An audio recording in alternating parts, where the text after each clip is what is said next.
The opioid epidemic has taken over the United States, but here in Northeast Michigan, we see a higher abuse of methamphetamines, whether that be through smoking crystal meth or other variations of that form.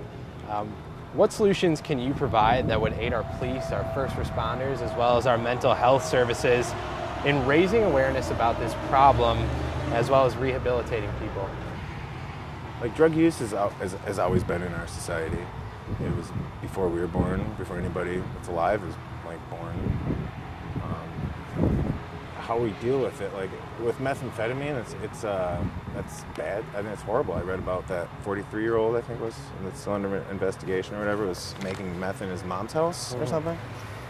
And I think like the war on drugs, like drug prohibition, contributes to that to a certain extent because I mean, Adderall is the cousin, I guess you could say, like an amphetamine to methamphetamine. And we're talking like a methyl group, like chemically, molecularly, they're very similar, and their effects are very similar. It's just meth has it crosses the blood-brain barrier, I believe, quicker, and it's more addictive because of that. But I mean, the police, we're giving them a really hard mission to do. I mean, we're saying like stamp out drug use, which you're talking about addiction. And like, people are addicted to drugs, people are addicted to alcohol. Well, a lot of people don't think of alcohol as a drug or tobacco, but we allow that to be sold and regulated because when we didn't in the 1920s, for the 13 years, with the Volstead Act and Prohibition that followed, it caused a market that criminals had the money, they controlled it, people didn't know what they were using. I think a lot of the drug,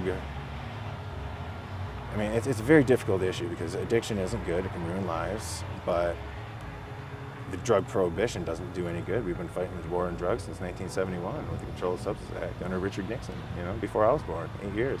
A lot longer than before you were born. But I don't know, it's not a really easy answer other than to, I support law enforcement, and we're just giving them a mission that's really hard to do. And it's impossible. Do I think we need to legalize drugs? I don't know. Adderall is legal, but we don't see people having like Adderall labs. We have it under the supervision of a physician, so at least you have to get permission before you use it. But I don't know. There's no easy answer, but I know like doing more of the same is not going to like help. So I think we should look at it for what the issue is, and it's addiction, and then we have start from there. And how do we help people with their addictions, including alcohol and tobacco? How will you go about working with the Department of Natural Resources and the Department of Environmental Quality in ensuring that folks here in the 106th District have safe and clean drinking water? Well, you just talk to the experts within that field and at the DNR, and they have a lot of qualified, smart people. I mean, it's not easy to get a job at the DNR. There's a lot of qualifications that go into that educationally, and so we'd have to just talk to them and make sure that we're doing the right practices that are ensuring that our water will be clean. It's kind of like a simple answer is just don't pollute. And I think a lot of the times you know what chemicals you're working with, like wherever the company is, and if they're polluting on purpose, like what happened in Flint, where they just saved money knowing that these things had lead in them, the pipes, and that might leach lead into the water. Somebody knew at some point that wasn't right, and they still went forward with it because of money. So we should just make it so that money is an equation in our drinking water. Joining me now is the other Democratic candidate running for the 106th District State Representative seat. It's Laura Green. Laura, thanks for joining me today. Thank you for having me. Laura, first off, can you just tell us a little bit more about yourself and why you're qualified to run for this position? Certainly. I am an attorney. I've been practicing law now for over 27 years and moved to Alpena 23 years ago, where I made Alpena my home. And it has been a wonderful community to live in, and I've made some wonderful friends and met a lot of great people through my business. I have my own law office, which I've had for 15 years, and I've had an opportunity to represent and meet a lot of people that way. I immediately became involved in the community when I moved here. So I'm a Rotarian in the Alpena Rotary Club for the past 23 years.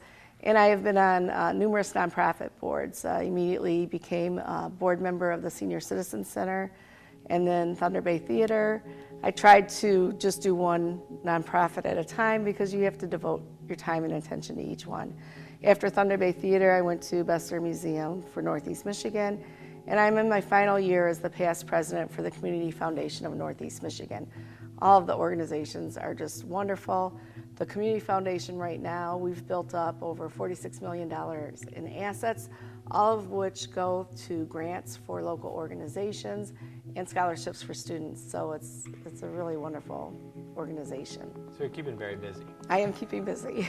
Well, Laura, let's dive into some of the issues. I want to start with this first question. 2 weeks ago, a story was published about a woman who had her legs stuck in a train platform in Boston, and she pleaded not to have an ambulance take her away because she couldn't afford it. And this is becoming a reality for Michiganders and Americans all over. So what policies would you support or put into Michigan legislature to ensure that all Michiganders can feel safe and protected if they get injured? We definitely need affordable health care, affordable prescription care costs. So I personally have experienced that in my own business. I have health insurance and prescription costs that are almost double my mortgage. So it's pretty ridiculous that I can afford a home over health insurance. Something definitely needs to be done to change that. I have friends that I know that have chosen not to pay for their own health insurance because they have children, college expenses, other expenses that come first. So we definitely need to look at other options for our state. I know that some candidates are looking at a single payer system, which I think could be a solution, but it's not going to be an immediate solution. It would require change in government. It would require a long time to implement something like that. So for immediate transitions, I think that we should look at a possible state or community fund that handles emergency situations, such as the woman in Boston, who had a situation where she was looking at emergency care at a hospital and couldn't afford it. There might be a way to help fund those kind of emergency situations, at least temporarily. We should look at expanding our Medicare coverage so that those who can't afford their own coverage can at least obtain it through Medicare. So those would be some temporary solutions, and then I would want to work towards providing more simple rules for obtaining coverage, for protecting our pre-existing conditions, which is a big concern for a lot of people right now, that there's talk about eliminating coverage for pre-existing conditions, and to provide for more reasonable prescription care costs, which have been skyrocketing for unknown reasons other than there's attempts to reduce the ability to obtain generic drugs. There's the increase in drugs that have already been established, but for whatever reason, they're now skyrocketing. And so we need to look at why that's happening and find ways to reduce it. Stay right here because up next on Insights, we will continue our discussion with Laura Green.